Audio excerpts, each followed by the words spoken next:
Giancola, there are now 437,079 people on the live register.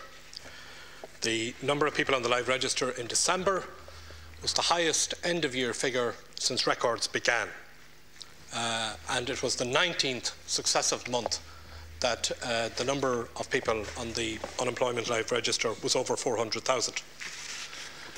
People who are fortunate enough to have a job are finding that their pay is cut through the taxes that have been brought in the budget, the universal social charge. People who are weekly paid or fortnightly paid have already had that experience. People who are monthly paid are going to find it out later in the month. People out of work and who are on the lowest levels of social welfare are being asked to survive on even less. Families are being told that their VHI premia are to go up by, in some cases, as high as 43%. Many other families are struggling to pay the mortgage and, in some cases, facing repossession.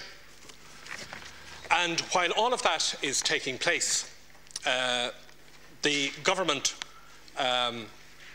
is preoccupied with its own survival. We've already had the Greens announcing that they're withdrawing from government. We'd have an election by the end of January. That seems to have changed. We've a number of ministers who say they're not contesting the next election. There's a leadership issue to be decided in Fianna Fáil. We have a dysfunctional government. And the dysfunctionality of the government, I think, has been demonstrated clearly by the fact that when President Sarkozy last week publicly launched an assault on this country's rate of corporation tax, I saw no minister or nobody in this government publicly responding. There's nobody minding the shop, Taoiseach, while Fianna Fáil is trying to sort out its internal difficulties.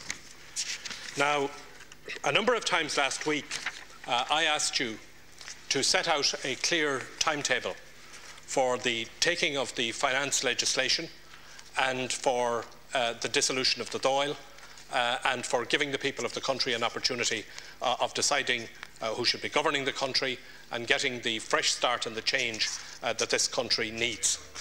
Can I ask you, Taoiseach, can you tell us today what is that timetable, or will you provide time in the House to debate the motion of no confidence in your government that has been tabled by the Labour Party?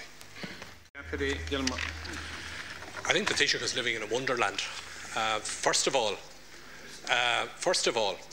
the statement by President Sarkozy, with the greatest of respect to Minister Roche, required a more forceful response from the government than it has got. Hear, hear. It required, at a minimum, Taoiseach, that you pick up the phone and ring him. But of course, you were too busy making other phone calls to do the country's business. And as regards your take on the unemployment situation, I don't know whether you're aware of it or not, Taoiseach, but there are an awful lot of people who are leaving this country because they can't get work here. And when you play around with the figures and say it's this much less than it was that month or whatever, you're not factoring in the number of young people in particular, many of them with very, very good qualifications, who are giving up in despair of what you are doing to this country and are emigrating. And, you know, that is the reality. The reality is that people are out of work, are not able to get work, and those who are in work are suffering a loss in their income. And there is a question that you need to answer very soon, and it is this. People all over this country want to know when you and your government are going to get out of office. And they keep asking me, and I'm sure they keep asking other members of this House, when are you getting rid of them?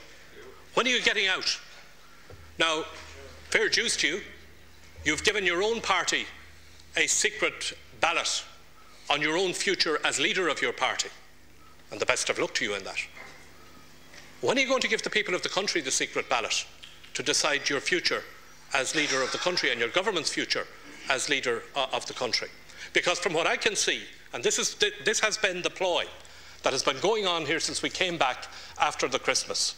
The election that was supposed to take place, or supposed to be called anyway, by the end of January, has now become an election that will take place or be called before the end of March. Minister Dempsey this morning says it will be 2 or 3 months. It's going from 1 month to the next.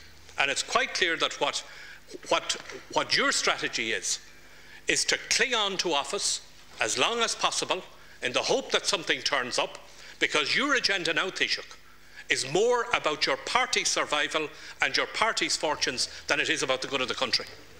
I didn't hear the question, but I'll answer it anyway.